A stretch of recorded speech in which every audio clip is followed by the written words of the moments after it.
பரிசுத்தமுள்ள நாமத்திற்கு மகிமை உண்டாவதாக. கர்த்தர் என்னையும் இந்த மத்தியிலே உன்னுடைய குடும்பமாய் தேவனுடைய பிள்ளைகளோடு கூட சேர்ந்து ஆராதிக்கும்படியாய் கர்த்தர் தந்த நல்ல தயவுக்காக கர்த்தரை நான் நன்றியோடு செலுத்துகிறேன். இந்த நாளிலும் கூட நான் எதிர்பாராத விதமாக நான் செந்துறைக்கு வர வேண்டும் என்று அநேக நாள் விரும்பினதுண்டு. பாஸ்டும் நான் அடிக்கடி பேசிக்கொள்வோம், ஒரு நாள் செந்துறை ஊழியத்தை போய் பார்த்துட்டு வரணும் அப்படின்னு சொல்லி. ஆனால் கர்த்தர் இந்த நாளிலே எதிர்பாராத விதமாக இந்த இடத்திற்கு இந்த சமையல் காரியங்களுக்கு உதவியாய் வர கர்த்தர் உதவி செய்தார். அந்த மத்தியிலும் கூட பாஸ்டர் உங்களுடைய சாட்சியை சொல்லும்படி கர்த்தர் கேட்டுக்கொண்டதுனாலே இந்த இடத்துல கர்த்தருடைய நாமத்துக்கு மகிமையாக கர்த்தரைகளை ரட்சித்த விதத்தை, கர்த்தரைகளை தெரிந்து கொண்ட விதத்தை தேவனுடைய நாம மகிமைக்காக இந்த இடத்துல சாட்சியாய் சொல்ல கர்த்தர் அனுக்கிரகம் பண்ணுவாராக.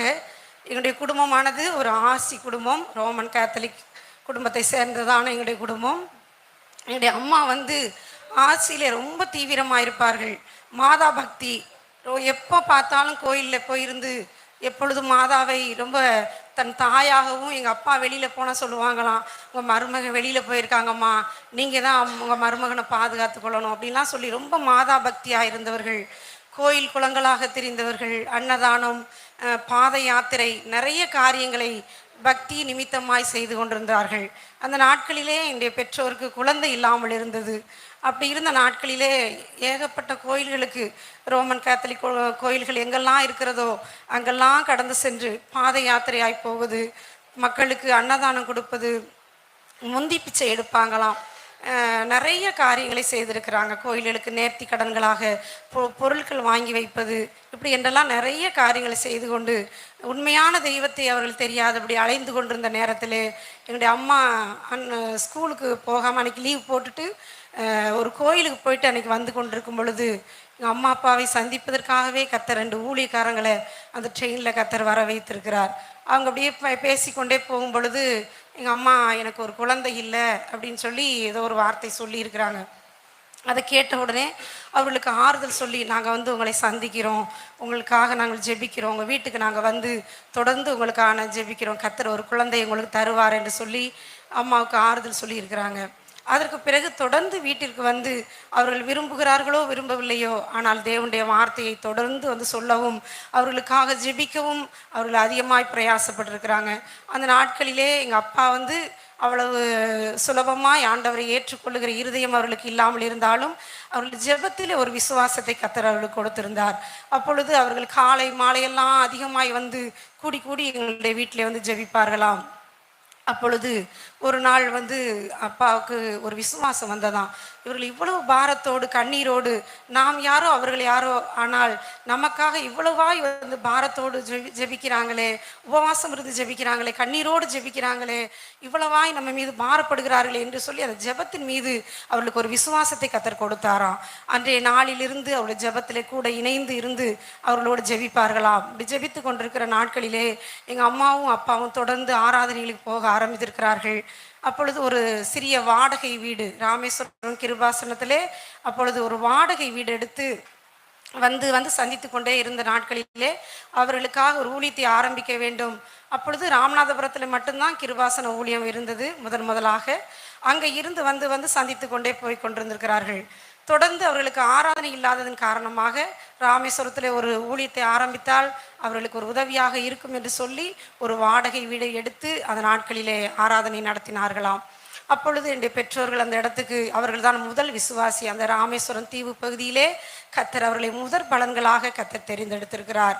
அப்பொழுது அவர்கள் தொடர்ந்து ஆராதனைகளுக்கு போகவும் கர்த்தர் அவருடைய ரட்சிப்பை அவர்களுக்கு கொடுத்தார். அன்றைய நாளிலிருந்து ஊரிலே நிறைய எதிர்ப்புகள். என்னுடைய அப்பா ஒரு நல்ல ஒரு செல்வாக்கான ஒரு குடும்பத்தில் பிறந்தவர்கள். அப்பா ஒரு மகன் தான், அத்தைமார் 3 பேர் உண்டு. அப்படி இருந்த நாட்களிலே திசைக்கு திசை சொத்து என்று சொல்லுவார்கள். அப்படியாக வேலைக்கு ஆட்கள், தோப்பு துறவுகள், போட்டு வைத்திருந்தார்கள், பெரிய போட்டெல்லாம் வைத்திருந்தாங்க, கடைகள் வாடகைக்கு விட்டுருந்தாங்க, வீடுகள் வாடகைக்கு விட்டுருந்தாங்க, எல்லாமே கர்த்தர் அவளுக்கு கொடுத்திருந்தார். அந்த நாட்களிலே என்னுடைய தாத்தா ரொம்ப எதிர்ப்பாய் மாறிவிட்டார்கள். இவனுக்காக எல்லாவற்றையும் சேர்த்து வைத்தோமே, இவன் இப்பொழுது நம்மை விட்டுட்டு ஆர்சியை விட்டு பெந்தகோஸ்தே சபைக்கு போகிறானே என்று சொல்லி அவருடைய இருதயத்திலே எங்கள் அப்பா மீது ரொம்ப ஒரு வைராக்கியமும் கசப்பும் உண்டாகிவிட்டது.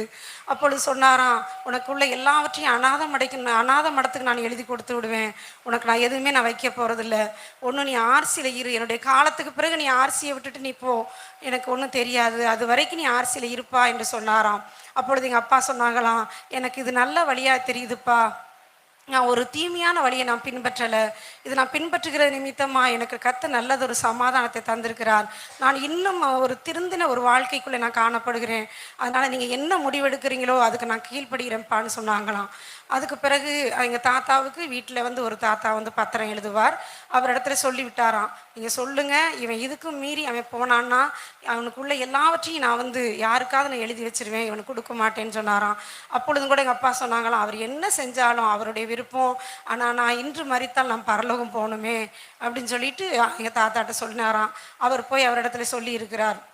இப்படியாக நடந்து கொண்டிருக்கும் பொழுது ஊர் பஞ்சாயங்கள்லாம் வைத்து ஊரை கூட்டி, ஊரை விட்டு உன்னை ஒதுக்கி வைக்கிறப்பா, நீ ஒன்று ஊரோடு சேர்ந்து கொள்ளணும்னா ஆர்சியில் இரு, இல்லாவிட்டால் எல்லாவற்றையும் எழுதி வாங்கிட்டு உன்னையும் ஊரை விட்டு ஒதுக்கிடுவோம் என்று சொல்லி அந்த நாட்களிலே ஊரை கூட்டி பேசினாங்களாம். அப்பொழுது எங்கள் அப்பா சொன்னாங்களாம், நீங்கள் என்ன முடிவெடுத்தாலும் சரி, எனக்கு ஆண்டவர் போதும், இன்று நான் மரித்தா நான் பரலோகம் போகணுப்பா, அது கிடைச்சா எனக்கு போதும், நீங்கள் என்ன வேணாலும் செஞ்சுக்கிறீங்க அப்படின்னு சொன்னாங்களாம். அப்படி சொல்லும் பொழுது எங்களுடைய தாத்தாவுக்கு மிகுந்த கோபம் வந்ததான், இவன் சொல்கிற எல்லாவற்றுக்கும் மீறி மீறி பேசுகிறானே என்று சொல்லி அடுத்து 2வது முறை ஊரை கூட்டினாங்களாம். 3 முறை ஊரை கூட்டும் பொழுதும் கர்த்தர் இதே பதிலை சொல்ல வைத்திருக்கிறார். அது நிமித்தம் மிகுந்த வைராக்கியம் கொண்டு தன்னுடைய சொத்து பத்துக்களை எல்லாம் எங்களுடைய அத்தைமார்களுக்கு அவர்களுக்கு எழுதி கொடுத்து விட்டு உனக்கு ஒன்றுமே தரமாட்டேன் என்று சொல்லி ஊரை விட்டு ஒதுக்கி வைத்திருந்திருக்கிறார்கள். அந்த நாட்களிலே கர்த்தர் என்னை அவர்களுக்கு கர்த்தர் கொடுத்திருக்கிறார். அந்த எல்லாவற்றையும் இழந்து தேவனும் அவர்களுமாய் வாழ்ந்திருந்த அந்த நாட்களிலே கர்த்தர் ஒரு பிள்ளையை அவர்களுக்கு கொடுத்தது நிமித்தமாய் கர்த்தருக்குள்ளே அவர்கள் இன்னும் ஆறுதல் அடையவும் தேறுதல் அடையவும், அது நிமித்தமாய் இன்னும் கர்த்தருக்குள்ளே விசுவாசத்தோடு கர்த்தரை ஆராதித்து கொண்டிருந்த அந்த நாட்களிலே அவர்கள் ராமநாதபுரம் கன்வென்ஷனுக்காக என்னை கை குழந்தையாக தூக்கி கொண்டு 3 நாள் கன்வென்ஷனுக்காக போய்விட்டாங்களாம். அப்படி போன நேரத்திலே வீடு எல்லாவற்றையும், வாடகை வீடுகள், கடைகள், அப்பா அம்மா குடியிருந்த வீடு எல்லாவற்றையும் தீ வைத்து மொத்தமாக எரித்து சாம்பலாக்கி விட்டார்கள். இது அவர்களுக்கு தெரியாது. அப்போ கன்வென்ஷன் முடிந்து ரயில்வே ஸ்டேஷனில் வந்து அவர்கள் இறங்கும் பொழுது அந்த பத்திரம் எழுதுகிற அந்த தாத்தாவை அனுப்பி விட்டாங்களாம். ஏன் அனுப்புனாங்கன்னா, எங்களுடைய வீடுகள்லாம் எரியும் பொழுது பக்கத்தில் ஒரு மரக்கடை இருந்ததாம், அந்த மரக்கடையும் சேர்ந்து எரிஞ்சு போயிருச்சான். என்னுடைய கடை எரிஞ்சு போச்சான்னு ஏங்கி கேட்டதில் அவர் இறந்துட்டாராம், ஸ்பாட்லேயே இறந்துட்டாராம்.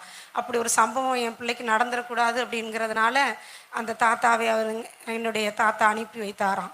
அவர் வந்து ரயில்வே ஸ்டேஷனில் வந்து இப்படி எப்படி சொல்லுவது என்று சொல்லி தயங்கி அப்போ நம்ம வீடெல்லாம் தீப்பிடிச்சி எரிஞ்சிருச்சு போ அப்படின்னு சொன்னாராம். சொன்ன உடனே அப்பா என்ன செஞ்சுருக்காங்க, அவருக்கு ஆறுதல் சொல்லிகிட்டே வந்தாங்களாம். கவலைப்படாதீங்க மாமா அப்படின்னு சொல்லி அவருக்கு ஆறுதல் சொல்லிகிட்டே வந்தாங்களாம். கொஞ்சம் தூரம் நெருங்கி வீடு தெரிகிறது மாதிரி வரும் பொழுது எப்படி சொல்லாமல் இருக்கிறதுன்னு சொல்லிட்டாராம். அப்போது உங்கள் வீடு எரிஞ்சிருச்சுப்போ அப்படின்னு சொன்னாராம். அப்படியா அப்படின்னு சொல்லி கேட்டுட்டு வீட்டுக்கு வந்தாங்களாம். வீட்டுக்கு வந்தால் எல்லாம் எரிந்து ஒன்றுமே இல்லையா, எல்லாம் சாம்பலாகி வீட்டில் வைத்திருந்ததான நகைகள், பணங்கள், பொருட்கள் எல்லாமே எரிந்து ஒன்றுமில்லாமல் வெறும் தரையில் போய் எங்கள் அம்மா முழங்கால் படிட்டு கர்த்தர் கொடுத்தார், கர்த்தர் எடுத்தார், அவருடைய நாமத்துக்கு ஸ்தோத்திரம் என்று சொல்லி கர்த்தருடைய நாமத்தை மகிமைப்படுத்தினாங்களாம். அப்பொழுது கூட எங்கள் அம்மாவோடு உடன் பிறந்தவர்கள்லாம் சொல்லி, இப்படியா இந்த பெந்தகோசில் போய் இப்படி ஆயிட்டாலே, எதுக்கெடுத்தாலும் இப்படி சொல்கிறாளே என்று சொல்லி எங்கள் அம்மாவை திட்டினாங்களாம். அப்படியெல்லாம் கர்த்தர் அவர்களை வழி நடத்தினார். நெருக்கத்தின் பாதையிலும் உபத்திரவத்தின் பாதையிலும், எல்லாராலும் தள்ளப்பட்ட நிலைமையிலும், தொழில் இருந்தது, போட்டிருந்த நேரத்திலும் கூட யாரும் சேர்ந்து தொழில் செய்யக்கூடாது என்று சொல்லி கட்டுப்பாடு வைத்திருந்தாரலாம். அதனால் அந்த போட்டை தூக்கி, அந்த நாட்களே போட்டு என்பது அதிக விலை மதிப்பானது, அது கரையிலே தூக்கி வைத்துவிட்டு யாரும் தொழில் செய்ய முடியாதபடி வெளியே கரையிலேயே நின்றதாம். இப்படியாக அநேக உபத்திரவங்கள். பலசரக்கு கடை வச்சுருந்தாங்க, அந்த கடையில் யாரும் ஜாமான் வாங்கக்கூடாது அப்படியெல்லாம் சொல்லி கட்டுப்பாடுகள் வைத்திருந்தாங்களாம்.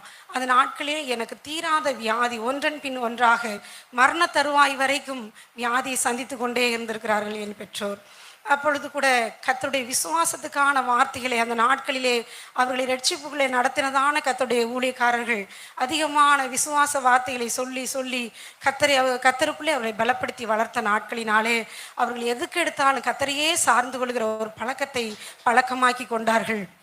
அப்பொழுது எந்த வியாதி பலவீனம் வந்தாலும் எனக்கு விவரம் தெரிகிற வரைக்கும், நான் ஒரு 9th 10th படிக்கிற வரைக்கும் என்று கூட சொல்லலாம். எனக்கு ஒரு சின்ன காய்ச்சலோ ஒரு பலவீனமோ எது வந்தாலும் உடனே அம்மா லீவ் போட்டுட்டு வீட்டில் இருந்து, அப்பாவும் அன்னைக்கு இருப்பாங்க, 2 பேரும் என்னை படுக்க வைத்து 2 பேரும் நெடுமுழங்காலில் உபவாசம் இருந்து கர்த்தரிடத்தில் கண்ணீரோடு தங்களுடைய குற்றங்குறைகளை அறிக்கையிட்டு, ஒருவேளை எங்களுடைய குற்றத்தினாலே எங்களுடைய பாவங்களினாலே பிள்ளைகள் தண்டிக்கப்படுகிறதோ என்று சொல்லி ஆண்டவரிடத்தில் ஒரு சின்ன விஷயமாக இருந்தாலும் தேவனிடத்தில் கேட்டு கேட்டு வளர்த்தார்கள். ஆகவே எந்த ஒரு ட்ரீட்மெண்ட்டுக்கும் போனதில்லை, ஆஸ்பத்திரி கொண்டு போனதில்லை. அந்த சிறு வயதில் அநேக நேரம் எனக்கு பலவீனம், எனக்கு தெரிய நிறைய நேரம் பலவீனங்கள் வந்திருக்கிறது. ஒரு முறை கூட இந்த வயிற்று கடுப்பு அதிகமாகி ரத்தமாக போக ஆரம்பிச்சிருக்கு. தொடர்ந்து 1 மாதத்திற்கு மேலாக அந்த பலவீனம் இருந்து கொண்டே இருந்திருக்கிறது. அப்பொழுது அவர்கள் வீட்டிலேயே ஜெபம் பண்ணி ஒரு இளநீ தண்ணீர் இந்த மாதிரி கைப்பக்குவமாக ஏதாவது கொடுத்து கொண்டு தேவ சமூகத்தில் ஜெபித்து கொண்டே வைத்திருந்திருக்கிறார்கள். அப்பொழுது ரொம்ப நாள் அப்படி இருந்த உடனே, ரொம்ப பலவீனமான உடனே என்னுடைய அம்மாச்சியும் தாத்தாவும் ஹாஸ்பிட்டலுக்கு அப்பா அம்மா இல்லாத டயத்தில் பகல் நேரத்தில் தூக்கிட்டு போயிட்டாங்களாம். அப்போ டாக்டர் சொன்னாராம், இனிமேல் உங்கள் பிள்ளை பிழைக்காது, எங்கள் வீட்டுக்கு தூக்கிட்டு போயிருங்க, இனிமேல் கொஞ்சம் நேரம் தான் இருக்குது, அந்த பிள்ளைக்கு மண்டை மட்டும்தான் இருக்குது, உயிர் ஊசலாடிக்கிட்டு இருக்குது, இந்த நேரத்தில் கொண்டு வந்திருக்கிறீங்களே, இந்த பிள்ளை எப்படி பிழைக்கும், நீங்கள் வீட்டுக்கு தூக்கிட்டு போங்க அப்படின்னு சொன்னாங்களாம். உடனே எங்கள் அம்மாச்சி அடித்து அழுதாங்களாம்.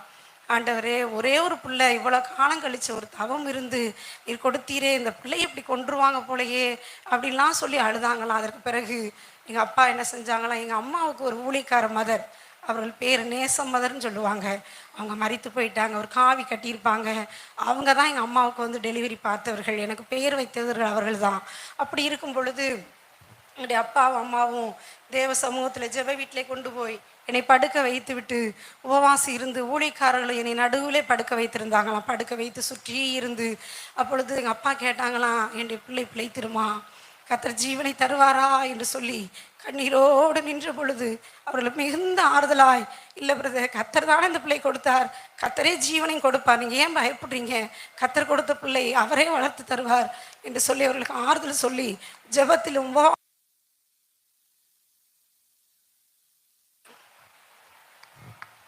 கர்த்தருக்குள்ளே அவர்களை பலப்படுத்தி தைரியம் சொல்லி அவர்களுக்கு ஆறுதல் படுத்தினார்களாம். அந்த நாட்களிலே எங்களுக்கு ஆர்சியில் இருந்ததுனால எங்களுடைய ஊரில் எங்களுக்கு அடக்கம் பண்ணுவதற்கு கல்லறை தரமாட்டார்கள் என்கிறதான ஒரு கண்டிப்பான ஒரு இது இருந்தது. அதனால எங்களுக்கு ஊரிலே குடும்பத்திற்கு தனியான ஒரு கல்லறை இப்பொழுது எங்களுடைய குடும்பத்திற்கு பரம்பரையாக அடக்கம் பண்ணுவதற்கு இப்பொழுது நாங்கள் வைத்திருக்கிறார்கள். ஆனாலும் கூட எதற்கு அங்கே போய் நாம் கேட்க வேணும், ஒரு இடத்தை வாங்கி பிள்ளை அடக்கம் பண்ணி விடலாம் என்று சொல்லி அப்பொழுது எங்களுடைய அம்மா அப்பாவிற்கு ஒரு ஆவிக்குரிய தகப்பனாயிருந்த பாஸ்டர் தாசியா பிரசங்கியார் என்று சொல்லுவாங்க, அந்த ஐயாவும் எங்கள் அப்பாவுமாக சேர்ந்து இடங்கள்லாம் தேடினாங்களாம். அப்பொழுது தான் சொன்னாராம், ஐயா, கர்த்தர் நிச்சயமாக அந்த பிள்ளைக்கு ஜீவனை தருவார், நாம் இடம் தேட வேணாம் பிரதர், கர்த்தர் ஜீவனை தருவார் பிரதர் என்று சொல்லி அவர்களுக்கு ஆறுதலை சொல்லி கர்த்தருடைய விசுவாசமான வார்த்தைகளை சொல்லி பலப்படுத்தினாங்களாம். அதற்கு பிறகு கர்த்தர் பலப்படுத்தி ஜீவனை தந்து அநேக முறை பலவீனங்கள் தாக்கினாலும் விசுவாசத்திலேயே வளர்த்தாங்க. ஒரு மாத்திரை மருந்து கூட எடுப்பதில்லை. அதனால எங்கள் அத்தையெல்லாம் சொல்லுவாங்க, அங்கே வந்து இந்த மாதிரி மாத்திரை மருந்து எடுக்காததுனால அந்த பிள்ளைக்கு எதிர்ப்பு சக்தி உடம்புல அதிகமாக இருக்குது போல், அதனால் எவ்வளோ பலவீனம் வந்தாலும் அது உடம்புல தாக்க மாட்டேங்குது அப்படிலாம் சொல்லுவாங்க. கர்த்தருடைய நாமத்தின் மகிமைக்காகவே வளர்த்தார். என்ன செய்வாங்க, அதிகாலை 3 மணிக்கெல்லாம் எழும்பிடுவாங்க. எனக்கு விவரம் தெரிந்த வயதிலிருந்து அவங்களுடைய வாழ்நாட்கள் முழுவதும் மறிக்கிற காலம் வரைக்கும் 3 மணிக்கு எழும்பி அதிகாலையில் முழங்காலில் நிற்பாங்க. நைட்டே தலைமாட்டில் பைபிள், பாட்டு புக்கு, கண்ணாடி, தனக்கு குடிப்பதற்கு தண்ணீர் முதற்கொண்டு எடுத்து வச்சுட்டு நைட்டு ஜெபம் பண்ணிட்டு தூங்குவாங்க. 3 மணிக்கெல்லாம் எழும்பி ஜெபிக்க ஆரம்பிச்சிடுவாங்க. ஜெபிக்க ஆரம்பித்தா அப்போ சிறு பிள்ளையாக இருக்கும்போது நமக்கு ரொம்ப கஷ்டமாக இருக்கும். இந்த வீட்டில் ஏன் தான் பிறந்தோம், 3 மணிக்கெல்லாம் எழும்பி சத்தம் போடுறாங்களே, தூங்க விட மாட்டேங்கிறாங்களே, அப்படிலாம் கஷ்டமாக இருக்கும். 3 மணிக்கு எழுப்பி ஜெபம் பண்ணிவிட்டு 5 மணிக்கெல்லாம் என்னை எழுப்பிடுவாங்க. எழுப்பி என்னை முகத்தையெல்லாம் கழுவ வச்சு அவங்களோட ஜெபிக்க வச்சு பாட வச்சு சங்கீதங்களை வாசித்து அப்புறம் தனி ஜெபம் பண்ண வச்சு அப்புறம் நான் தனியாக வசனம் வாசித்து அதுலேருந்து மனப்பாடம் பண்ணி அந்த வசனத்தை போய் அவங்கள்ட்ட ஒப்பிச்சுட்டு அதுக்கு பிறகு தான் என்னுடைய பாட புக்கு எடுத்து நான் படிக்கணும். இப்படியாக தேவனுடைய காரியங்களிலே கர்த்தர் கொடுத்த பிள்ளை கர்த்தருக்காகவே வளர்க்க வேண்டும். இந்த உலகத்திலே வாழ்க்கிற வாழ்க்கை நமக்கு கொஞ்ச நாட்கள் மாத்திரமே, நம்ம அனித்தியமான ஒரு வாழ்க்கை. ஆகவே தேவனுக்கென்று நம்முடைய பிள்ளையை வளர்க்க வேண்டும் என்று சொல்லி மிகுந்த கண்டிப்போடும் ரொம்ப ஏன் தான் நான் சொல்லுவேன் அடிக்கடி, ஜெப வீட்டில் போனால் ஜெப வீட்டில் ரொம்ப கண்டிப்பு. அன்றைக்கு இந்த ஊழியக்காரங்கள் மிகுந்த உரிமையோடு என்னை கண்டிப்பாங்க. ரொம்ப அப்பா சொல்லுவாங்களாம், கண்ணை மட்டும் வச்சுட்டு தோலை பூரா உரிச்சிருங்க சிஸ்டர் அப்படி சொல்லுவாங்களே. என்னை தூக்கி வளர்த்தவர்கள், என்னுடைய ஆவிக்குரிய தாய் உரிமையோடு என்னை கண்டிப்பாங்க. ஒரு சின்ன ஒரு மிஸ்டேக், ஒரு முறை பார்த்தீங்கன்னா ரொம்ப குட்டி பிள்ளை, ரொம்ப சின்ன பிள்ளையாக ஒரு 4-5 வயது இருக்கும். இந்த ஃபுல் பிட் பக்கத்தில் தான் உட்கார வச்சுருப்பாங்க. உட்கார வச்சுருக்கும்போது அதிக நாள் நான் ஒரு நாள் எழும்பி நான் போனதே கிடையாது. ஒரே ஒரு நாள் ஒரு பிள்ளை எழும்பி பாத்ரூம் போகிறேன்னு போனது. அன்னைக்கு நானும் எழும்பி போயிட்டேன். போன உடனே ஆராதனை முடிஞ்ச உடனே சிஸ்டர் போய் எங்கள் அப்பாட்ட போய் கம்ப்ளைண்ட் பண்ணாங்க, இந்த மாதிரி ஜெபா எழும்பி இன்னைக்கு வெளியில் ஆராதனை நேரத்தில் போயிட்டா அப்படின்னு.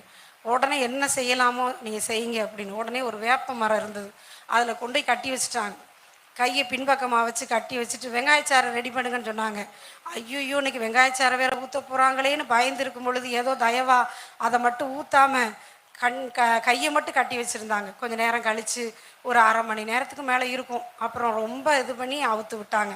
இன்றைக்கு வரைக்கும் அந்த காரியத்தில் கர்த்தருடைய கிருபையினால சொல்கிறேன், தேவ சமூகத்தை கனம் பண்ணவும், தேவனுடைய சமூகத்திலிருந்து உட்கார்ந்துட்டா கண்ணை திறந்து பார்ப்பதோ மற்றவர்களை பார்ப்பதோ எழும்பி போவதோ ரொம்ப அத்தியாவசியம்னா மட்டும்தான் போகிறதுக்கு தவிர, இன்றைக்கு வரைக்கும் அந்த நாட்களிலே வளர்த்ததான கண்டிப்புகள், ஊழியக்காரில் ஒரு ட்ரெஸ் விஷயமா இருக்கட்டும், ஒரு சின்ன சின்ன விஷயத்தை கூட கூப்பிட்டு கண்டிப்பாங்க.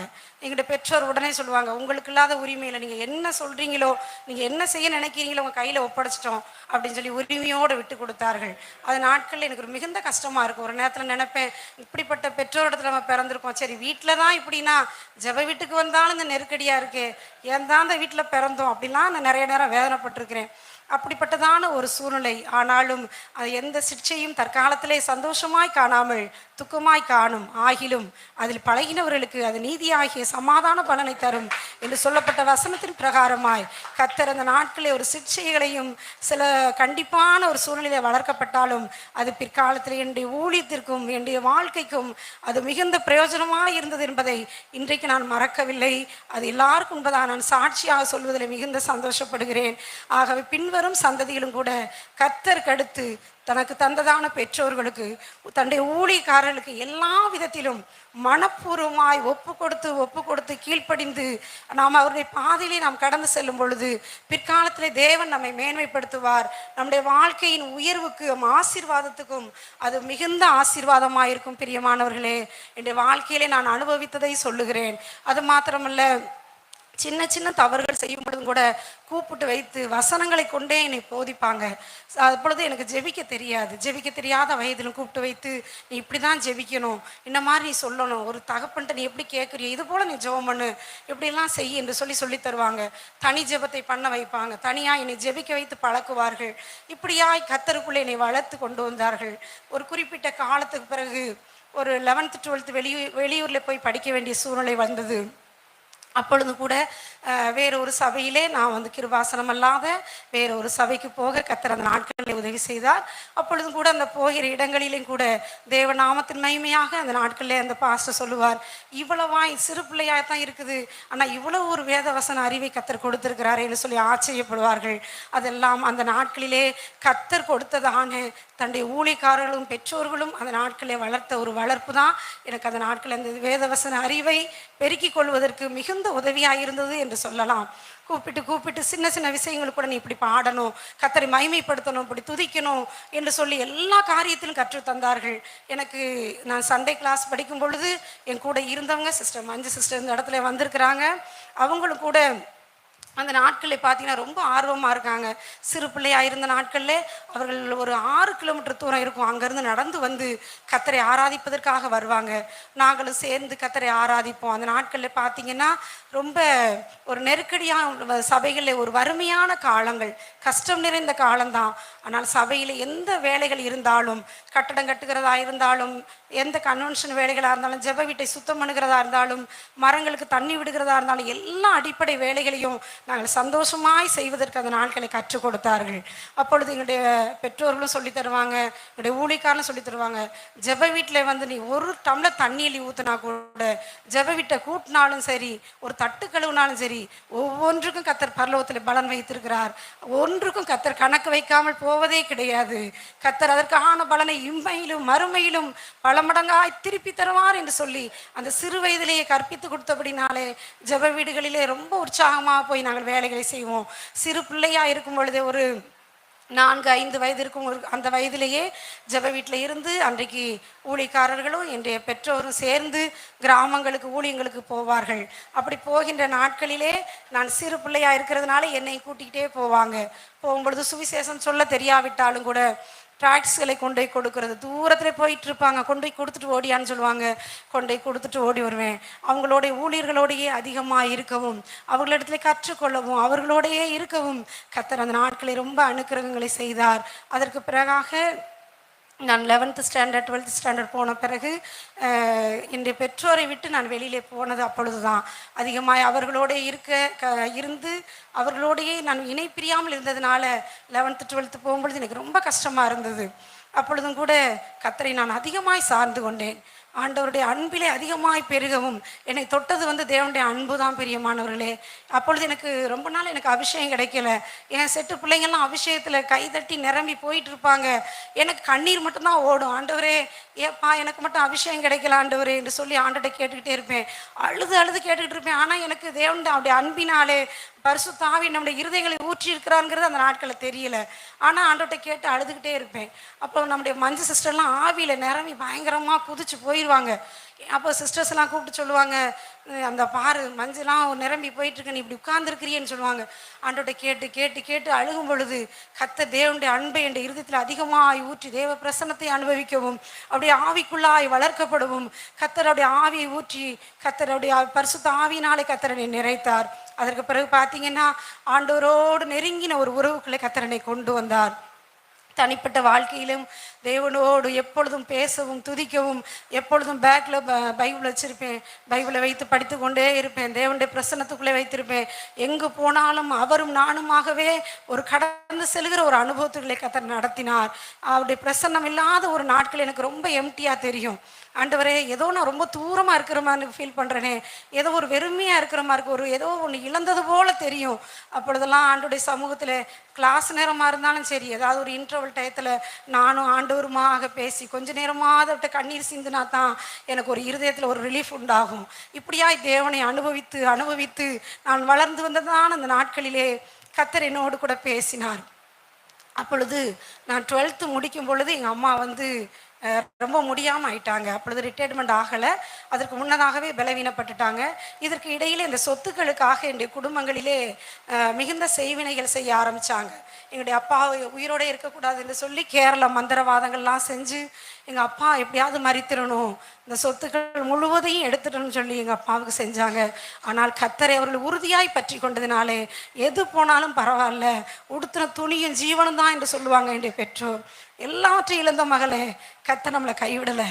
எல்லாமே போச்சு, சொத்துக்கள் சுகங்கள் எல்லாம் இழந்தது. எங்கள் அப்பா ஒரு 3 மாதம் படுத்த படுக்கையாக மாறிட்டாங்களாம். இந்த வீடெல்லாம் எரிந்த பிறகு 3 மாத காலம் அவர்களுக்கு ஒரு பலவீனம், டைஃபாய்டு காய்ச்சல் என்று நினைக்கிறேன், வந்தது நிமித்தாய் படுத்த படுக்கையாய் படுத்து கிடந்தார்களாம். அப்பொழுது ஊர்க்காரங்களாம் சொன்னாங்களாம், எல்லாமே போயிருச்சு, வீடு வாசல்லாம் எரிஞ்சிருச்சு, இந்த உயிர் மட்டும்தான் இருக்கு, நீ இவனு செத்து போயிடுவான் அப்படின்னு சொல்லி ஊர்க்காரங்களாம் பேசிக்கிட்டாங்களாம். அப்பொழுதும் கூட கர்த்தரை அவர்கள் உறுதியாய் பற்றி கொண்டது நிமித்தம் அதே ஊரிலே கர்த்தர் அவர்களை எழுந்து நிறுத்தி அந்த சபைக்கு அவர்களை சத்தியத்துக்கு தூணும் ஆதாரமுமாய் அவர்களை நிலை நிறுத்தி அநேகருக்கு ஒரு ஆறுதலின் பாத்திரமாய் அவர்களை கொண்டு அநேகரை கர்த்தர் எழுப்புவதற்கும் அந்த பகுதியிலே சுவிசேஷத்தை அறிவிக்கவும் தேவனுடைய ராஜ்யத்தை கட்டவும் கர்த்தர் அவர்களை ஒரு கருவியாய் என் பெற்றோரை கர்த்தர் பயன்படுத்தினார். கர்த்தர் அவளுக்கு வந்ததான சகல மரண கண்ணிகளுக்கும் நீங்களாக்கி அவர்களை விடுவித்தார். என்னுடைய அம்மாவுக்கு கொஞ்சம் காலம் தாழ்த்தி மறுபடியும் அவர்களுக்கு செய்தார்கள். அப்படி செய்த பொழுது அவர்கள் மிகவும் பாதிப்புக்குள்ளாகி, அப்போ நான் +2 என்று சொல்லும்போது 17-18 வயது பிள்ளை தான். அப்பொழுது எங்கள் அம்மா ரொம்ப பலவீனமாகி சர்ச்சில் இருக்கிறாங்கன்னு சொல்லி நான் கேள்விப்பட்ட உடனே எங்கள் அம்மாவை பார்ப்பதற்காக போனேன்.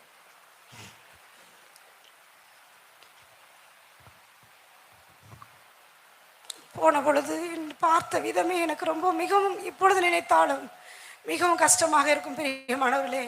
இப்பொழுதும் கூட என்னுடைய தாயை நினைத்து பார்க்கும் பொழுது அந்த அவர்கள் இருந்ததான சூழ்நிலை என்னுடைய கண்ணுக்கு முன்பதாக வருகிறது. மிகுந்த பலவீனத்தோடு ஆளை உருமாறி ரொம்ப அடையாளம் தெரியாமல் இருந்தார்கள். ரொம்ப அவர்களை பார்த்த உடனே அவர்கள் இனிமேல் பிழைக்க மாட்டார்களோ, கர்த்தர் அவர்களை சீக்கிரம் எடுத்துக்கொள்வாரோ என்று நினைக்கிறதான நிலைமையிலே அவர்கள் இருந்தார்கள். எங்கள் அம்மாவும் அப்பாவும் விசுவாசத்திலே மிகவும் பலனுள்ளவர்கள் என்று தான் சொல்லணும். மிகுந்த தைரியசாலிகள். கர்த்தருடைய வார்த்தையிலே அவர்கள் வேரூன்றி கட்டப்பட்டவர்கள் என்று தான் நான் சொல்லுவேன். ஒவ்வொரு சூழ்நிலைகளிலும், பலத்த காற்று அடிக்கிற நேரங்களிலும், சூறாவளிகளிலும், அக்கினி ஜுவாலை போன்றதான பகுதிகளிலும் கர்த்தர் அவளை நடத்தி நடத்தி நடத்தி அவர்களை மிகுந்த ஸ்திரப்படுத்தி இருந்ததினாலே எந்த காற்று அடித்தாலும் அசையாமல் கர்த்தருக்குள்ளே நிலைத்திருக்கிற ஒரு சீயோன் பர்வதத்தை போல அவருடைய வாழ்க்கை கட்டப்பட்டிருந்தது. அந்த நிலைமையில நான் மிகவும் கலங்கி போய் என்னுடைய அம்மாவை பார்த்து கேட்டேன், ஏம்மா அப்படி இருக்கிறீங்க? நான் நன்றாகத்தானே இருக்கிறேன், நான் நன்றா இருக்கிறேம்மா, கர்த்தருக்கு நல்லா வைத்திருக்கிறார், கர்த்தருக்குள்ளே நான் நன்றாக இருக்கிறேன், எனக்கு ஒன்றும் இல்லை, நீ ஏன் நினச்சி கவலைப்படுற? கர்த்தர் நீ சுகமாய் வைத்திருக்கிறார், நான் சுகத்தோடு இருக்கிறேன் என்று சொல்லி எப்பொழுதுமே விசுவாச வார்த்தைகளே சொல்லுவார்கள், விசுவாச அறிக்கையிடுவார்கள். அப்பொழுதெல்லாம் எனக்கு அதனுடைய வேல்யூ தெரியாது. அப்போ எதுக்கு எடுத்தாலும் இப்படியே சொல்கிறாங்களே, கர்த்தர் நல்லா வச்சிருக்கிறான்னு சொல்கிறாங்க, ஆனால் இவ்வளோ பலவீனத்தோடு இருக்காங்களே என்று சொல்லி அப்பொழுது எனக்கு அதனுடைய விசுவாசத்தை குறித்ததான எனக்கு அதிகமாய் தெரியவில்லை. ஆனால் கர்த்தரை மகிமைப்படுத்தியே சொல்லுவாங்க. எந்த சோர்விலும் ஒரு நாள் கூட கர்த்தரை குறைத்து சொல்லி நான் கேட்டதே கிடையாது. கர்த்தரை எல்லா நேரத்திலும் மேன்மையாகவே சொல்லுவார்கள், மகிமைப்படுத்தியே சொல்லுவார்கள். என்னுடைய சரீரம் அவருடையது, கர்த்தர் என்னை உண்டாக்கி இருக்கிறார், என்னுடைய சரீர உறுப்புகள் எல்லாம் கர்த்தர் உருவாக்கி இருக்கிறார், அவருக்கு தெரியாமல் சரீரத்தில் ஒன்றுமே சம்பவிக்காது, கர்த்தர் பார்த்து கொள்வார் என்று சொல்லி அதிகமாக என்னை தைரியப்படுத்துவார்கள். மற்றவரிடத்துல பேசும்பொழுது கூட விசுவாச வார்த்தைகளே சொல்லுவார்கள். சொந்த பந்தங்கள்லாம் பார்க்க வந்துட்டாங்க, இனி கொஞ்ச நாள் தான் இருப்பாங்க போல என்று சொல்லி எல்லாருமே பார்க்க வந்துட்டாங்க. அப்படிப்பட்ட நேரத்திலே எனக்கு கர்த்தர் அதுக்கு கொஞ்ச நாட்களுக்கு முன்பதாகவே அந்த எபிரேயர் 11ஆம் அதிகாரத்திலே மோசே குறித்து சொல்லப்பட்டிருக்கிறது. மோசே பார்வோனுடைய குமாரத்தின் மகன் எண்ணப்படுவதை வெறுத்து அநித்தியமான பாவ சந்தோஷங்களை அனுபவிப்பதை காட்டிலும் தேவ ஜனங்களோட துன்பத்தை அனுபவிப்பதை அவன் தெரிந்து கொண்டான் என்று சொன்ன வசனத்தை நான் 11th 12th படிக்கிற நாட்களில் கர்த்தர் என்னோடு பேசி கொண்டே இருந்தார். அப்பொழுது, ஆண்டவரே, நான் உம்முடைய சித்தத்தை செய்ய வேண்டும் என்று நீர் சித்தம் வைத்திருப்பீரானால் அதற்கான அடையாளங்களை நீர் தான் என்னோட பேசணும். என்னுடைய ஊழியக்காரர், என்னுடைய ஆவிக்குரிய தகப்பன் பாஸ்டர் அன்புதாசன் ஐயா என்னுடைய ஆவிக்குரிய தகப்பன். எனக்கு நான் ஒரு 5-6 வயது பிள்ளையாக இருந்த நாட்களில் இருந்து என்னை தூக்கி வைத்திருந்தவர், என்னோடு கூட இருந்த வசனங்களை சொல்லி கொடுத்திருக்கிறார், அவர் சாப்பிடுகிற உணவை எனக்கு கொடுத்து என்னை நேசித்திருக்கிறார். அந்த வயதிலிருந்து எனக்கு ஒரு ஆவிக்குரிய தகப்பனா இன்றைய நாள் வரைக்கும் கர்த்தர் அவர் எனக்கு தந்திருப்பதனாலே ஒரு நல்ல ஒரு தகப்பனை கர்த்தர் தந்திருக்கிறார் என்று சொல்லி நான் மன மகிழ்ச்சியோடு கர்த்தரை மகிமைப்படுத்துகிறேன். அப்படியாய் நான் அந்த நாட்களில் இருக்கும் பொழுது நான் ஆண்டவரிடத்தில் சொன்னேன், எனக்கு நீர் என்ன சித்தம் வைத்திருக்கிறீரோ அதை என்னுடைய ஆவிக்குரிய தகப்பனாய் தந்திருக்கிற அவர் வாயிலிருந்து நான் வருமானால் அதை உம்முடைய சித்தமாகவே நான் ஏற்றுக்கொள்வேன் ஆண்டவரே. இல்லாவிட்டால் நீர் என்னோடு தரிசனங்களிலே பேச வேண்டும், வசனத்தை கொண்டு பேச வேண்டும், சொப்பனங்களின் மூலமாய் பேச வேண்டும். அப்படியாக நான் கர்த்தரிடத்தில் ஒரு அடையாளத்தை கேட்டேன். அப்பொழுது கர்த்தர் என்னோடு கூட பேசினார். அப்பொழுது என்னுடைய அம்மா ஆண்டவரிடத்தில் பிள்ளை இல்லை என்று கேட்டுட்ட பொழுது ஆண்டவரிடத்தில் ஒரு பொருத்தனை பண்ணி கேட்டாங்களாம், நீர் எனக்கு ஒரு பிள்ளையை தருவீரானால் அதை உமக்கென்றே நான் கொடுத்துருவேன் ஆண்டவரே, உம்முடைய ஊழியத்திற்கென்றே நான் கொடுத்துறேன் என்று சொல்லி அந்த நாட்களை பொருத்தனை பண்ணி நான் பிறந்ததுனால பிறகு சொன்னாங்க, முடியாமல் இருக்கும் பொழுது நான் ஆண்டவரிடத்தில் கேட்டு வாங்கினேன், நான் அவருக்கே கொடுத்து விட வேண்டும் அப்படின்னு சொன்னாங்க. அப்பொழுது கூட எனக்கு சின்ன வயதாக இருந்தனாலே நம்ம ஒரு விளையாட்டுத்தனமா, நீங்கள் தானே பொருத்தனை பண்ணீங்க, அதுக்கு நான் என்னம்மா செய்ய முடியும் அப்படிலாம் நான் கேட்டிருக்கிறேன். அப்போ சொன்னாங்க, இல்லை, நான் கேட்டு வாங்கினது நான் அவருக்கே இன்னும் கொடுத்துட வேண்டும்.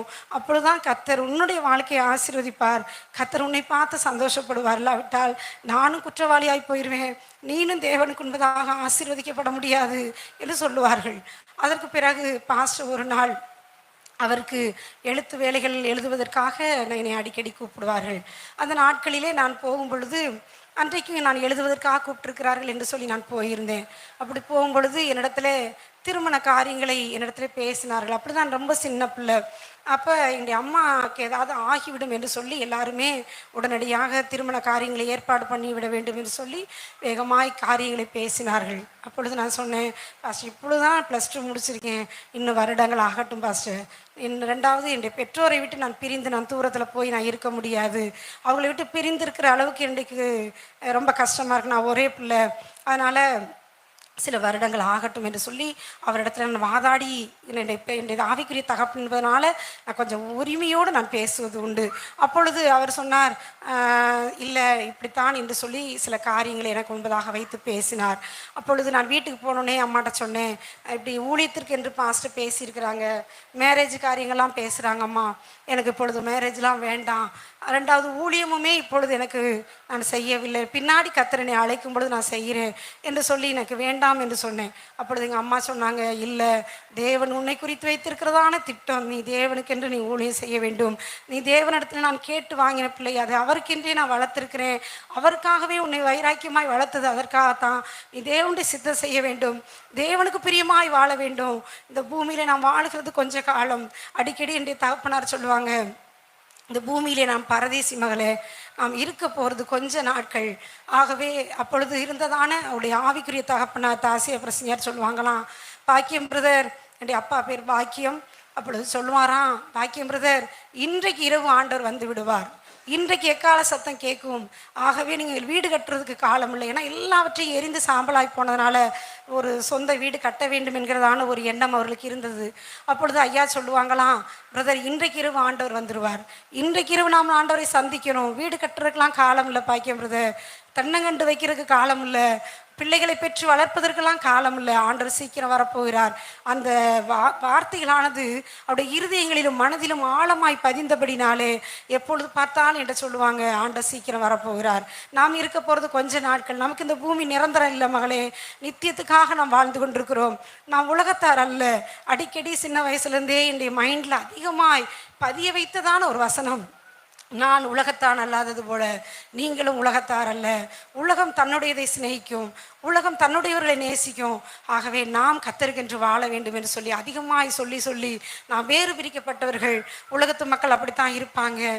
சில விஷயங்கள் எனக்கு அந்த நாட்களில் புரிந்து கொள்ள முடியாது, கோபமாக இருக்கிறாங்களே, இப்படிலாம் இருக்காங்களே, நாம் இப்படிலாம் சகித்து போக வேண்டியதாக இருக்கிறதேப்பா, ஏன் நாம் கேட்கக்கூடாதா என்று சொல்லி அந்த வயதில் நான் கேட்கும்போது சொல்லுவாங்க, தேவன் ஆண்டவராக இயேசு கிறிஸ்துவை எப்படி சகித்து கடந்து போனார், நமக்கும் அந்த பாதை தான் மகளே, நாம் சகித்து தான் போகணும், மன்னித்து தான் போகணும், அந்த பாதை தான் நமக்கும் என்று சொல்லி அநேகரை மன்னித்து துரோகிகளையும் தீமை செய்தவர்களையும் தன்னுடைய வாழ்க்கையில் அவங்க மன்னித்து நேசித்ததை நான் பார்த்து பார்த்து கர்த்தர் எனக்கும் அந்த அனுபவத்தின் மூலமாய் கர்த்தர் கடந்து வர பண்ணினார். கர்த்தர் அந்த பாதையிலே அவர் வளர்க்கும்படியாக நல்ல பெற்றோரை கர்த்தர் தந்தார். இறுதி நாட்களிலே கர்த்தர் அவருடைய ஊழியத்திற்கென்று என்னை கர்த்தர் முன்குறித்தபடினாலே திருமணத்தை செய்து அவருடைய ஊழியத்திற்காக ஆண்டிப்பட்டி பகுதியிலே கர்த்தர் எங்களை ஊழியத்திற்கு அழைத்து கொண்டு வந்தார். அந்த ஊழியத்தின் பகுதியிலும் அந்த பகுதியானது மிகவும் வறட்சியான பகுதி, ரொம்ப ஆவிக்குரிய வறட்சி உள்ளதான ஒரு பகுதி. மக்கள் அவ்வளவு இலகுவாய் ஆண்டவரை தேடி வரமாட்டாங்க. கிராமங்களுக்கு போய் சுவிசேஷங்களை கால்நடையாய் போய் ஒவ்வொரு பகுதியிலும் சொல்லுவது உண்டு. தேவையான பொருட்களை கொண்டு போவோம், அரிசி மாவுகள் அரைத்து கொண்டு போகிறது, தேங்காய்கள் கொண்டு போகிறது, அந்த ஏழை மக்களுக்கு ஏதாவது கொடுத்து சுவிசேஷத்தை சொல்லி கர்த்தரிடமாய் திருப்பி கொண்டு வர வேண்டும். வீட்டில் வாங்கி வைத்து தருகிற பொருட்களை எல்லாம் ஜனங்களுக்கு கொண்டு போய் கொடுத்துட்டு கிராம கிராமமாய் சுவிசேஷங்களை அறிவித்து விட்டு வருகிறது. ஆனால் ரொம்ப வறட்சியாக இருந்தது. 4 வருட காலங்கள் ஆண்டிப்பட்டியிலே நாங்கள் கர்த்தருடைய ஊழியத்தை செய்து வந்தோம். அதற்கு பிறகாக தேனி மாவட்டத்திற்கென்று பாஸ்டர் எங்களை ஜெபம் பண்ணி எங்களை அனுப்பி வைத்தார்கள். தேனி மாவட்டத்திற்கு 2001 என்று நினைக்கிறேன், 2001 நாங்கள் தேனி மாவட்டத்திற்கு வந்து கர்த்தருடைய ஊழியத்தை செய்ய நாங்கள் ஆரம்பித்தோம். அந்த பகுதியிலும் கூட ஒவ்வொரு மாதமும் இந்த உபவாச ஜெபம், விடுதலையின் உபவாச ஜெபம் என்று சொல்லி வால் போஸ்டர்ஸ் நோட்டீஸ்லாம் அடித்து ஒவ்வொரு கிராமங்களுக்கும் நானும் பாஸ்டருமாக போய் 2000 நோட்டீஸுகள் 2 பேருமாகவே கொடுத்து விட்டு வருவோம். எங்களுக்கு உதவிக்கு அங்கே என்று யாருமே கிடையாது, விசுவாசிகள் கிடையாது. 2 பேருமாக கிராமங்களுக்கு சென்று சுவிசேஷத்தை அறிவித்து விட்டு டாக்ஸ்களை கொடுத்து விட்டு நோட்டீஸ் ஒவ்வொரு மாதம் கொடுத்து விட்டு வருவோம். இப்படியாய் அந்த கிராமத்து மக்களையெல்லாம் சேர்த்து ஒவ்வொரு மாதம் நடத்தி கொண்டிருந்தோம். அப்படி நடத்தி கொண்டிருந்த நேரத்திலே என்னுடைய அப்பா திடீரென்று பலவீனப்பட்டாங்க. ஹார்ட் அட்டாக் வந்து அந்த அட்டாக் நிமித்தம் உடனடியாக ஹாஸ்பிட்டல் கொண்டு போகக்கூடிய சூழ்நிலை இல்லாததுனாலே ராமேஸ்வரத்தில் பெரும்பாலும் ஹார்ட்டுக்கு பார்க்கக்கூடிய டாக்டர்ஸ் இல்லை. அன்டயத்தில் நைட்டில் அந்த அட்டாக் வந்தது நிமித்தமாய் அவர்கள் ஒவ்வொரு ஹாஸ்பிட்டலும் கொண்டு போய் அலைஞ்சிட்டு கடைசியில் ராம்நாடு கொண்டு வரும் பொழுது அவருடைய ஹார்ட் வந்து ரொம்ப வீக் ஆயிடுச்சு. வீக்கான உடனே அந்த பம்பிங்லாம் ரொம்ப லோவாயிருச்சு. லோவான உடனே எந்த ட்ரீட்மெண்ட் எடுத்தாலும் அவங்களுக்கு கேட்காமல் இருந்த பொழுது அவர்கள் 2006 மிகுந்த பலவீனப்பட்டாங்க. அப்பொழுது நான் இதே மாதிரி ஒவ்வொரு மாதமும் கூட்டங்கள் நடத்தி கொண்டிருக்கிறோம். வால் போஸ்டர்ஸ்லாம் அடித்து வந்துருச்சு, நோட்டீஸ்லாம் அடித்து எல்லாமே வந்துருச்சு. கூட்டத்துக்கான அந்த காரியங்களை நாங்கள் செய்து கொண்டிருக்கும் பொழுது அப்பா சீரியஸாக ஐசியூவில் இருக்கிறாங்க என்று தகவல் வந்தது. அப்பொழுது நான் பார்ப்பதற்காக கடந்து சென்ற பொழுது நம்முடைய பாஸ்டர் அன்புதாசன் ஐயா சொன்னாங்க, இதுதான் அப்பாவுக்கு கடைசி, நீ கூட இருக்கணும், இல்லாவிட்டால் ஊருக்காரங்கெல்லாம் பேசுவாங்க, ஒரே ஒரு பிள்ளையா, அந்த பிள்ளையா ஆண்டுடைய ஊழியத்துக்கு கொடுத்துட்டு 2 பேருமா இருந்தாங்க. அனாதையா மரிச்சு போயிட்டாருன்னு சொல்லி எல்லாரும் பேசுவாங்க. அதை நீ பார்த்துக்க அப்படின்னு சொன்னார். அப்போ நான் சொன்னேன், அப்போ கூட்டத்தை கேன்சல் பண்ணிடவா பாஸ்டர்ன்னு கேட்டேன். அது எனக்கு தெரியாது, ஆனால் நீ கூட இருக்கணும். அப்பா மரிக்கும் பொழுது அவங்க ஜீவன் பிரியும் போது நீ கூட இருக்கணும் அப்படின்னு சொன்னாங்க. சரின்னு சொல்லிட்டு, சரி எந்த முடிவெடுக்கிறேன்னு எனக்கு தெரியாமல் குழப்பத்தில் இருக்கும் பொழுது அன்புதாஸ் பாஸ்டருடைய தம்பி கிருவான்னு சொல்லி பாம்பேயில் இருக்காங்க, அவங்க அந்த நேரத்தில் வந்திருந்தாங்க. அப்போ அவங்க வந்து சொன்னாங்க, இந்த மாதிரி ஏம்மா ஒவ்வொரு மாதம் நீ கூட்டம் நடத்தலாம், எல்லா மாதம் நடத்தலாம், ஆனால் அப்பா எல்லா நாளும் இருக்க மாட்டாங்கம்மா, அப்பா ரொம்ப சீரியஸாக இருக்கிறாங்க, இந்த நேரத்தில் தான் நீ கூட இருக்கணும், இந்த நேரத்தில் நீ கூட இருந்து நீ அவங்கள பார்த்துட்டு நீ அடுத்த மாதம் கூட்டம் வச்சுக்கலாமா அப்படின்னு சொன்னாங்க. சரி, எல்லாவற்றுக்கும் மேலே ஆண்டுடைய சமூகத்தில் ஒப்பு கொடுத்துட்டு நேராக அப்பாட்ட போய் கேட்டேன். அப்பா, அந்த மாதம் நான் உங்கள் கூட இருக்கிறேன்ப்பா, நான் இருந்தவங்களுக்கு என்ன கடமை இருக்கோ எல்லாவற்றையும் செஞ்சுட்டு நான் அடுத்த மாதத்தில் நான் கூட்டம் வச்சுக்கிறேன்ப்பான்னு சொன்னேன். அப்போ 2 பேருமே சொன்னாங்க, எங்கள் அப்பா ரொம்ப ஆணித்தரமாக சொன்னாங்க, அவளால் பேச முடியல, ஆனாலும் நீங்கள் போய் கர்த்தருடைய ஊழியத்தை செய்யும் மகளே, கர்த்தர்களை பார்த்து கொள்வாருன்னு சொன்னாங்க.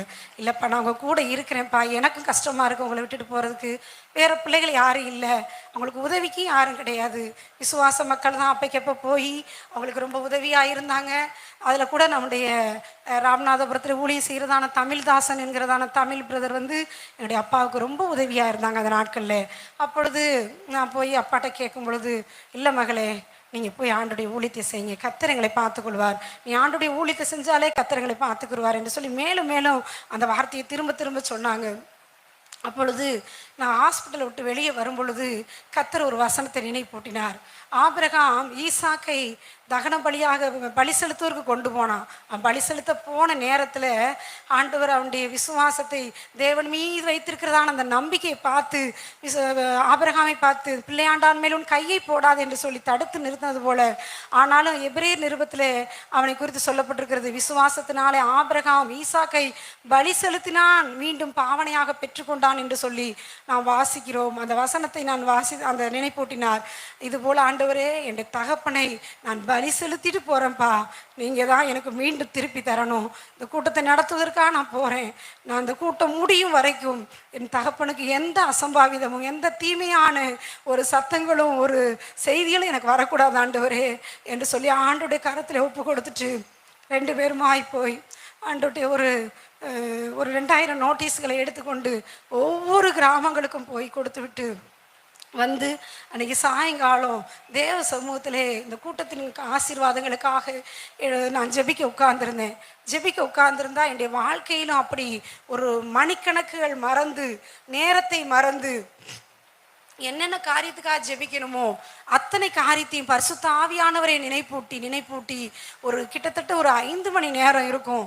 எனக்கு மிகுந்த ஆச்சரியமாக இருந்தது. எப்போ வந்து உட்கார்ந்தோம், இவ்வளோ நேரம் ஆயிடுச்சே, இப்போ தான் இவ்வளோ நேரம் ஜெபம் பண்ணியிருக்கிறோமா என்று சொல்லி நான் ஆச்சரியப்படத்தக்க விதமாய் கிட்டத்தட்ட ஒரு 5 மணி நேரத்திற்கும் மேலாகவே அப்படி சமூகத்தில் இருந்து ஜெபித்து கொண்டே இருந்தேன். ஊழியத்துக்காக, என்னுடைய பெற்றோருக்காக, என்னுடைய தனிப்பட்ட வாழ்க்கைக்காக, என்னுடைய ஆவிக்குரிய எதிர்காலத்திற்காக, எல்லா காரியங்களையும் கர்த்தர் என்னை கொண்டு ஜெபிக்க வைத்து கொண்டே இருந்தார். ஜெபித்து கொண்டே இருந்தேன். தேவ பிரசன்னம் எனக்குள்ளே நிரம்பி நிரம்பி வழிந்து கொண்டே இருந்தது. ஜெபங்கள் தொடர்ந்து கொண்டே இருந்தது. கர்த்தருடைய கிருபையினாலே கர்த்தர் இந்த கூட்டத்தை மிகுந்த ஆசீர்வாதமாய், எல்லா மாதத்தை பார்க்கிலும் மிகுந்த ஆசீர்வாதமாய் கர்த்தர் நடத்தி தந்தார். கர்த்தருடைய நாமத்தின் மகிமைக்காக அநேக ஜனங்கள் கூடி வந்தார்கள். எதிர்பார்த்ததுக்கும் அதிகமாகவே அநேக ஜனங்கள் கூடி வந்தார்கள். கர்த்தருடைய ஆசீர்வாதத்தை ஜனங்கள் கண்டார்கள். அப்பொழுது உண்மையாகவே நான் நினைத்தேன், கர்த்தருக்கென்று எதையெல்லாம் சாக்ரிஃபைஸ் பண்ணுறோமோ, தன்னுடைய நேசத்தை நமக்கு செலுத்த வேண்டிய எல்லாவற்றையும் கர்த்தருக்கென்று நமக்கு சாக்ரிஃபைஸ் பண்ணும் பொழுது நிச்சயமாகவே கர்த்தர் கனப்படுத்துகிறார். கர்த்தர் அதுக்கான கிரயத்தையும் இந்த பூமியிலேயும் செய்கிறார், மகிமையில் அதற்கான வைத்திருக்கிறார். அதை நான் கண்கூடாக பார்த்தேன் பிரியமானவர்களே. அதற்கு அடுத்து நான் வீட்டுக்கு வந்து கூட்டங்களை எல்லாம் முடித்து செய்தியாளர்களை அனுப்பி எல்லா காரியங்களையும் முடித்துட்டு நைட்டு சாப்பிடுவதற்காக நான் உட்காரும் பொழுது மறுபடியும் தகவல் வந்தது, அப்பா மிகவும் சீரியஸாக இருக்காங்க, மறிச்சிடுவாங்கம்மா அப்படின்னு சொல்லி. அப்போ நான் சொன்னேன், ஒரு நிமிஷம் அப்பாட்ட ஃபோனை கொடுங்க, நான் ஒரு வார்த்தை பேசிக்கிறேன் அப்படின்னு சொன்னேன். அப்பா பேசுகிற அளவுக்கு இல்லை, ரொம்ப கஷ்டப்படுறாங்க அப்படின்னு சொன்னாங்க. இல்லை, நீங்கள் ஒரு நிமிஷம் கொடுங்க, நான் அப்பாட்ட பேசுகிறேன் அப்படின்னு. அப்பொழுது நான் சொன்னேன் அப்பாட்ட, அப்பா நான் உங்களை பார்க்க கிளம்பிட்டேன்ப்பா, நான் வந்துடுவேன் உங்களை அப்படின்னு சொன்னேன். அப்போ அப்பா சொன்னாங்க, இல்லை மகளே, நீ வர்றதுக்குள்ளே நான் ஆண்டுகிட்ட போயிடுவேன், அம்மாவை பார்த்துக்கோ அப்படின்னு சொன்னாங்க. அப்பொழுது என் இருதயத்தில் ஒரு சின்ன கலக்கம் வந்தது. நான் போவதற்குள்ளாகவே அப்பா மறிச்சிருவாங்களோ, அப்பா பார்க்க முடியாதோ என்று சொல்லி ஒரு சின்ன ஒரு கலக்கம் வந்தாலும் கர்த்தர் என்னை பலப்படுத்தினார். அப்பொழுது நான் இங்கேருந்து கிளம்பும்போது ஆண்டவர்கிட்ட சொன்னேன், ஆண்டவரே இந்த ஊருக்கான இந்த ஊருக்கு எதுக்காக நான் வரலப்பா, உங்களுடைய நாமத்தை அறிவிப்பதற்காக, உமக்கென்று உழைப்பதற்காக, உமக்காக மறிப்பதற்காக தான் அந்த ஊருக்கு வந்திருக்கிறேன் ஆண்டவரே. நான் ஒன்றும் கேட்கலப்பா. இந்த தகப்பனை நான் போய் பார்த்து நான் பேசி என்னோட சந்தோஷமாய் பேசின பிறகு உங்கள் சித்தம் எதுவாக இருந்தாலும் உடைய சித்தத்துக்கு நான் ஒப்பு கொடுக்குறேன். நீங்கள் என்ன செய்ய சித்தம் வச்சுருக்கீங்களோ அதை உடைய வாழ்க்கையில் நடக்கட்டாண்டவரே. அது வரைக்கும் அந்த ஜீவனை நீங்கள் பாதுகாத்து எனக்கா நீங்கள் செய்யணும்ப்பா என்று சொல்லிட்டு நான் பஸ் ஏறி கடந்து போனேன். போகும்பொழுது வீட்டுக்கு போகும்பொழுது அதிகாலை 6 மணி அப்படியாய் போகும்பொழுது எல்லா விசுவாசிகளும் வீட்டில் கூடி நின்றாங்க. கூடி நின்ற பொழுது ஏதோ ஆகிவிட்டதோ என்று சொல்லி நான் பதறி போய் வீட்டுக்குள்ளே போகும்பொழுது நம்முடைய திண்டுக்கல்லை ஊழி செய்கிறதான பாஸ்டர் ஆனந்தம் அவர்கள் என் அப்பா பக்கத்தில் உட்கார்ந்துருந்தாங்க. அப்பாவும் எழும்பி நன்றாக உட்கார்ந்துருந்தாங்க. என்னை பார்த்த உடனே தேம்பி அழுதாங்க. அழுத உடனே நான் போய் அவங்களை தட்டி கொடுத்து, அவங்க கூட இருக்கேன்ப்பா, உங்களுக்கு ஒன்றுமே இல்லை, உங்களுக்கு பலவீனம்தான், கர்த்தர் உங்களுக்கு ஜீவனை தருவார் அப்படின்னு சொல்லி தைரியப்படுத்தி ஒரு டம்ளர் பால் ஆற்றி அவங்களுக்கு குடிக்க கொடுத்துட்டு அவங்க பக்கத்தில் உட்கார்ந்துருந்தேன். கொஞ்ச நேரத்துக்குள்ளாய் மீண்டும் தெளிவடைஞ்சு நார்மலாக நம்மளை போலயே மாறிட்டாங்க. எழும்பி போய் எனக்கு பணங்கள்லாம் எடுத்து கொடுத்து பிள்ளைகளுக்கு நல்ல குழம்புகள் வச்சு கொடுங்க, பிள்ளைகளுக்கு வேண்டியதெல்லாம் வாங்கி கொடுங்கன்னு சொல்லி பணம் கொண்டு வந்து கையில் கொடுத்தாங்க. நம்முடைய பாஸ்டர் திண்டுக்கல் ஆனந்தம் பாஸ்டரும் என்னுடைய அப்பாவும் நெருங்கின நண்பர்கள். ஆவிக்குரிய விசுவாசிகளாக இருந்த நாட்களிலிருந்து 2 பேரும் மிகுந்த ஐக்கியமாக இருப்பார்கள், நண்பர்களாக இருப்பார்கள். அவரை நான் மாமா என்று சொல்லி தான் பழக்கம், சிறு வயதிலிருந்தே மாமாத்தை என்று சொல்வது உண்டு. அவரும் என்னுடைய அப்பாவும் ரொம்ப நெருக்கமாக இருப்பார்கள். வாரத்திற்கு ஒரு 3-4 லெட்டர் போட்டுருவார். அப்படி அந்த நாட்களிலே என்னுடைய பலவீனப்பட்ட அப்பா இருக்கும் பொழுது அவருக்கு ஆறுதலாய் வந்திருந்தார்கள். வந்து அதற்கு பிறகு கர்த்தர் 2 நாள் அவருக்கு ஜீவனை சுகத்தையும் அப்பாவுக்கு கொடுத்தார். அதற்கு பிறகு ஹாஸ்பிட்டலுக்கு எனக்கு ரொம்ப பலவீனமாக இருக்கு, நீ ஹாஸ்பிட்டல் கூட்டிகிட்டு போறியான்னு கேட்டாங்க. சரிப்பா போவோம் என்று சொல்லி கொண்டு போய் ட்ரிப்பு ஏற்றுவதற்காக ட்ரிப்பு ஏற்ற போகும் பொழுது அவங்களுக்கு பல்ஸ் ரொம்ப லோவாக இருந்ததுனால ட்ரிப்பு ஏற்ற முடியாது, அவங்களுக்கு ஆக்சிஜன் செலுத்தணும். அதனால் இங்கே ராம்நாடு கொண்டு போயிருங்க அப்படின்னு சொன்னாங்க. ராம்நாடு கொண்டு போகலாம் என்று சொல்லி அதுக்கு ஆயத்த வேலைகள்லாம் செய்து நாங்கள் புறப்படும் பொழுது அப்பாவுக்கு ரொம்ப லோவாயிருச்சு. ரொம்ப லோவாகிட்டு இருக்கும்போது பாஸ்டர் என்ன செஞ்சாங்க, எனக்கு ரொம்ப பசிக்குது, அன்னைக்கு ஃபுல்லாகவே அப்பா எதுவும் சாப்பிடலை, எனக்கு ஏதாவது நம்ம சாப்பிடணும் போல் இருக்குது, ஏதாவது வீட்டிலேருந்து சாப்பாடு கொண்டு வர சொல்லுங்க. நாங்கள் சரிப்பான்னு சொல்லிகிட்டு இருக்கும் பொழுதே பாதி தூரம் வந்துட்டாங்க பாஸ்டர். சரி சாப்பாடு இல்லை, கடையில் இப்போ ஏதாவது உடனே அவசரத்துக்கு ஒரு இட்லி ஏதாவது வாங்கி கொடுத்துடலாம் அப்படின்னு சொல்லி ஒரு வாய் ஊட்டி விட்டேன். ஒரு வாய் சாப்பிட்டுக்கிட்டே என்கிட்ட பேசினாங்க. 2வது வாயில் வைக்கும் பொழுதே அப்படியே ஜீவன் அவங்களை விட்டு பிரிந்து விட்டது. எனக்கு அவங்க அடைக்குதோ என்று சொல்லி நான் தண்ணி கொடுக்குறேன், ஜீவன் பிரிஞ்சிருச்சு.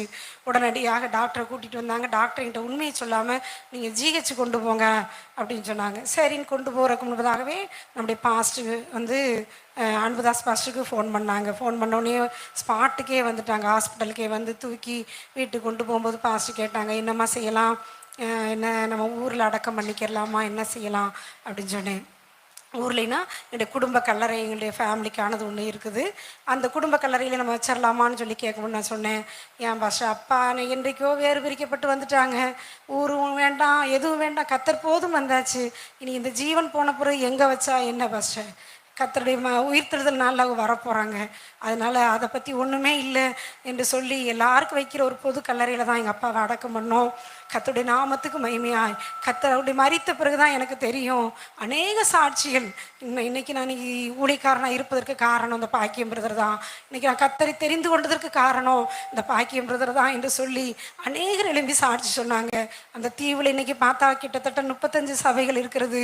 அத்தனைக்கு ஒரு ஆணி வேறாய் இன்றைக்கு ஆரம்பிக்கப்பட்ட கிளை ஊழியர்களுக்கும் கூட சொல்லப்போனால் அத்தனைக்கும் ஒரு உதவிகரமாய் ஜெபத்திலும் சரி, ஆண்டுடைய சமூகத்தில் நிற்பதிலும் மன்றாடுவதிலும் அநேகருக்காய் பரிந்து பேசுகிறதிலும் நெடுமுழங்காலே என்று ஜெபிப்பாங்க. அந்த மறிப்பதற்கு முன்பதாக கூட அந்த ஐசியூவில் வந்துட்டு ஒரு முறை ஆராதனைக்கு வந்துட்டாங்க. ஆராதனைக்கு வந்த இடத்துல அவங்க மயக்கம் வந்துருச்சு. உடைய அம்மா என்கிட்ட சொன்னாங்க, இந்த மாதிரி ஆயிடுச்சுமா அப்படின்னு சொன்னாங்க. அப்போ நான் சொன்னேன், ஏப்பா நேற்று நைட்டு தான் ஐசியூலேருந்து வந்திருக்கிறீங்க, ஏன் இன்னைக்கு ஆராதனைக்கு போனீங்க இவ்வளோ பலவீனத்தோட அப்படின்னு சொல்லி நான் கேட்டேன். அப்போ அப்பா சொன்னாங்க, மகளே இந்த ஜீவன் என்னைக்குனாலும் ஆண்டுகிட்ட போகிறது மகளே, தேவ சமூகத்தில் போயிடுச்சுன்னா அதை விட மகிழ்ச்சி வேறு என்ன இருக்குது அப்படின்னு சொன்னாங்க. தேவ சமூகத்தை கனம் பண்ணுகிறதை நான் ஒரு மிகுந்த ஒரு பாடமாய் கற்றுக்கொண்டேன். எல்லா நிலைமையிலும் அவர்கள் பலவீனப்பட்டு மறிக்கிற வரைக்கும் அந்த சாயங்கால குடும்ப ஜெபமான 6 மணிக்கு டயத்துக்கு உட்கார்ந்துருவாங்க. தேவனோடு உறவாடுகிற ஒரு பழக்கத்தை காலையும் மாலையும் தனிப்பட்ட உபவாச ஜெபங்கள், அடுத்த சபையோடு சேர்ந்து ஆராதிப்பது, ஊழியக்காரங்களுக்கு உதவியாக இருப்பது. அடிக்கடி சொல்லுவாங்க, ஊழியக்காரர்கள் யார் என்றால் நமக்காக கொடுக்கப்பட்டவர்கள், நமக்காகவே வந்தவர்கள். தன்னுடைய குடும்பத்தை விட்டு, தன்னுடைய சொந்த வாழ்க்கையை விட்டு, தன்னுடைய சுகபோகத்தை விட்டு நமக்காக அர்ப்பணிக்கப்பட்டு வந்தவர்கள். நாம் அவர்களை நேசிக்க வேண்டும், நாம தான் அவர்களை அன்பு கூற வேண்டும் என்று சொல்லி ஊழியக்காரர்களை மிகவும் கனம் பண்ணுவார்கள். ஊழியத்தின் தேவைகளை சந்தித்து, ஊழியத்தில் என்ன குறைவு இருக்கிறதோ அவைகளை கவனிப்பார்கள். ஊழியக்காரர்களுக்கு என்னென்ன விதத்திலாம் நாம் ஆறுதலாக இருக்க வேண்டுமோ ஆறுதலாக இருக்க வேண்டும் என்று சொல்லி கடைசி வரைக்கும் தேவனுக்கும் ஊழியத்திற்கும் ஊழியக்காரர்களுக்கும் தன்னுடைய ஓட்டத்தை ஓடி முடித்தார்கள். கத்தர் பிற்காலத்தில் என்னுடைய தாயாரும் என்னுடைய ஊழியத்தில் வந்திருந்து எங்களோடு ஊழியத்தில் மிகுந்த உதவியாக இருந்து 2020 திடீரென்று தான் பலவீனப்பட்டாங்க. அதிகமாய் சாப்பிடுவதில்லை, எப்பொழுதும் இரவு நேர ஜெபங்கள், பகல்காரங்களின் ஜெபத்தில் இருப்பாங்க. இப்படியா இருந்து கத்தருக்கென்று தன்னுடைய வாழ்க்கையை அர்ப்பணித்து அநேகருக்கு ஒரு விசுவாசத்தை தூண்டக்கூடிய ஒரு பாத்திரமாய் எங்களையும் சபையாருக்கும் ஊழியர்களுக்கும் கத்தருடைய பிரயோஜனமுள்ள பாத்திரமாய் நடத்தினார். இந்த நாட்களிலே நாங்களும் இந்த தேனிப்பட்டினத்தில் ஊழியத்தை செய்து கொண்டிருக்கிறோம். கத்தர் எங்களுக்கு 2 பிள்ளைகளை தந்திருக்கிறார். அந்த 2 பிள்ளைகளும் தேவனுடைய நாம மகிமைக்காகவே வளர்க்கப்பட்டு தேவனுடைய சித்தத்தை செய்ய வேண்டும், தேவனுடைய பிரியத்துக்கு பாத்திரவான்களாக இருக்க வேண்டும் என்பதுதான் என்னுடைய வாஞ்சன். அடிக்கடி பிள்ளைகளிடத்தில் சொல்லுவேன், எண்ணத்தை சம்பாதித்தாலும் புத்தியை சம்பாதித்துக்கொள் என்று நம்முடைய சாலமோன் ஞானி சொல்லுவார். புத்தி என்பது ஆண்டவராக இயேசு கிறிஸ்துவை தான் சொல்லி இருக்கிறது. ஆகவே நாம் என்ன படித்தாலும் ஆண்டவருக்காக வாழ வேண்டும், ஆண்டவரை பிரியப்படுத்த வேண்டும், ஆண்டவருடைய இருதயத்தை மகிழ பண்ண வேண்டும். அது இல்லாத வாழ்க்கையெல்லாம் ஒரு வெறுமையான வாழ்க்கை என்று சொல்லி பிள்ளையிடத்தில் அன்போடு சொல்லுவேன், கடிந்து கொண்டு சொல்லுவேன். அந்த பிள்ளைகளும் கர்த்தருடைய நாமத்துக்கு மகிமையாய் வளர்ந்து வருகிற காலங்களிலே பிள்ளைகளை குறித்ததான தேவ சித்தமுடைய வாழ்க்கையிலே பூரணமாய் நிறைவேற்றப்படும்படியாக எங்களுக்காகவும் ஊழியங்களுக்காகவும் உங்களுடைய ஜெபங்களிலே தொடர்ந்து ஜெபித்துக் கொள்ளும்படி தாழ்மையோடு கேட்டுக்கொண்டு இந்த சாட்சியை முடிக்கிறேன். ஆமென்.